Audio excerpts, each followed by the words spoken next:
think that I'm correct in looking at the market, and you agree with me that rates are heading down now. So rates are trending down. I think they're going to reach 5%, right? I think they'll reach at or very close to 5% is where they'll end up. So the question is, should you buy now or should you wait until rates drop to 5%? Let's take a look at it because I think this number is very, very interesting. So what I did here was I said you're buying a house in South Carolina and specifically in Dorchester County. It could be Charleston, it could be Berkeley, uh, it could be Colleton, doesn't matter. Um, well, it does matter a little bit based on appreciation rates and whatnot, but we're going to say Dorchester for the moment because we know both Berkeley and Charleston counties have higher appreciation rates historically than Dorchester does. So we're going conservative. You see where I'm going here. Um, and let's say you can buy today at a rate of 6.75%. You buy a $400,000 house, you put 5% down payment. That's $20,000 as a down payment. But look what I have here, 0 in closing costs. Why? Because right now what I'm seeing is very often if a home is priced right rather, and you come in with a fair offer, you can then also ask the seller to pay closing costs, and oftentimes they will, and they are, because it's a slower market right now. It's still a seller's market, but barely, right? For the moment. So let's say in 6 months' time, rates aren't 6.75, they're 6%. Would it make sense to wait 6 months? Maybe.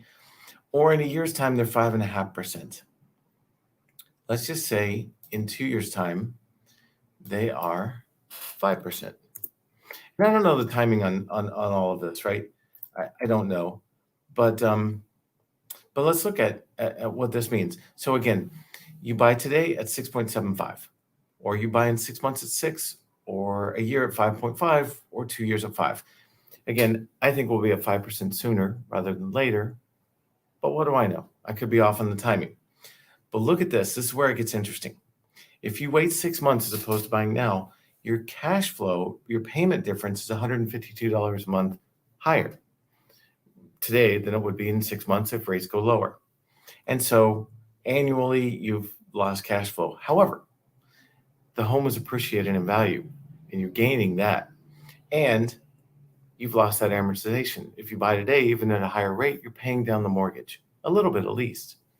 And so if you wait 6 months for rates to drop, you've left $7,500 on the table, even with the cash flow difference being $152 a month difference.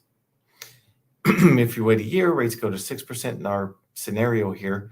You've all told your payment is $226 difference per month. That's a lot. But look at the amortization and the appreciation loss. You're almost $18,000 worse off by waiting. And same with 2 years. You wait to 5, you're $37,000 worse. Why do I say all this? Well, because I think when rates go lower to 5%, I think we're going to see the housing market shift and it's going to get hot again. Hopefully not hot like 2021, where there's 12 or 15 or 20 offers on every property, but hot, meaning sellers won't have to pay closing costs, right? That's number one. If the market gets hot again when rates go to 5%, and I think it will, sellers won't have to pay closing costs because they'll have enough buyers lined up that they won't need to. So you're adding $5,500, right, to your closing cost, to your cash out of pocket in my scenario. And here's the cost of waiting, in a graphic form. And you might not win the bid, especially, remember, last year, FHA loans and VA loans were very, very difficult to get offers accepted because listing agents were like, well, we don't have to. We've got cash and conventional loans, and those are easier, and appraisals are easier on the property, et cetera. I don't know that that's true, but that is the perception. And so that made it very, very difficult if you're approved for an FHA loan or you're approved for a VA loan to get an offer accepted last year. It's not right now, but it may be again when rates hit 5%. So here's the numbers. I mean, they speak for themselves pretty clearly. Oh, the one number I left out is when rates do drop to 5% or close to it, 5.25, 4.75, I don't know, something like that, guess what you can do? Refinance. And when you refinance, assuming you have the equity in the property, and you should at that point, you can roll closing costs into the new loan.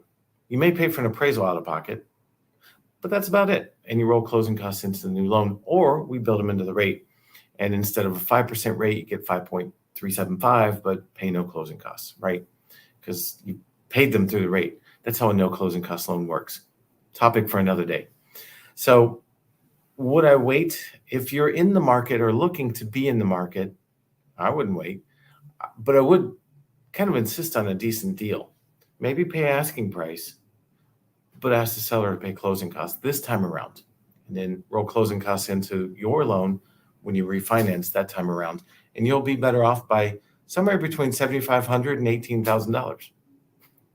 Not bad.